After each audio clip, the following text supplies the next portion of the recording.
चेंबूरमधील झाड दुर्घटना आणि साकीनाका मॅनहोल दुर्घटनेनंतर निलंबित करण्यात आलेल्या पालिका अधिकाऱ्यांना पुन्हा सेवेत घेण्याच्या मागणीसाठी पालिका कर्मचारी आणि अधिकाऱ्यांनी आंदोलन छेडले।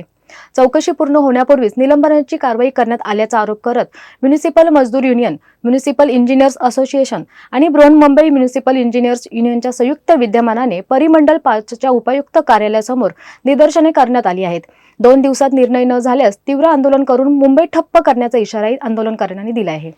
आपण सर्व बघत आहोत की पाऊस ज्या पद्धतीने पडत आहे आणि ज्या दुर्घटना झालेल्या आहेत ते अतिशय दुःखदायक आहे आणि ते होऊ नयेत, पण ज्या पद्धतीने कारवाई केली गेलेली आहे म्हणजे कोणाची चूक आहे, आमचं हे कधीच म्हणणं नाही की ज्याची चूक आहे त्याच्यावरती कारवाई करू नये, पण सुबुद्धीने एखाद्याला फक्त बळीचा बकरा बनवायचा म्हणून त्याचा बळी देणं हे फार चुकीचं आहे। कुठेही याच्यामध्ये कुठेही चौकशी केली गेलेली नाही, सरळ सरळ फक्त त्याला बळीचा बकरा बनवण्याच्या अनुषंगाने या अभियंत्यांना आणि अधिकाऱ्यांना निलंबन केलं गेलेलं आहे।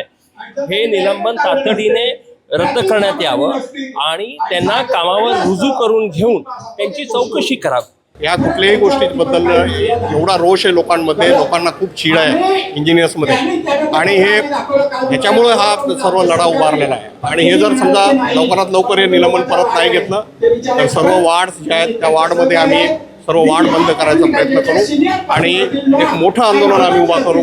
कामगार नेते शशांक राव आणि नवनाथ घाडगे यांनी आंदोलनात सहभागी होत प्रशासनाने चौकशी पूर्ण करूनच निर्णय घ्यावा अशी मागणी केली आहे। अन्यथा पुढील 2 दिवसात निर्णय न झाल्यास तीव्र आंदोलन छेडून मुंबई ठप्प करण्याचा इशारा त्यांनी दिलाय।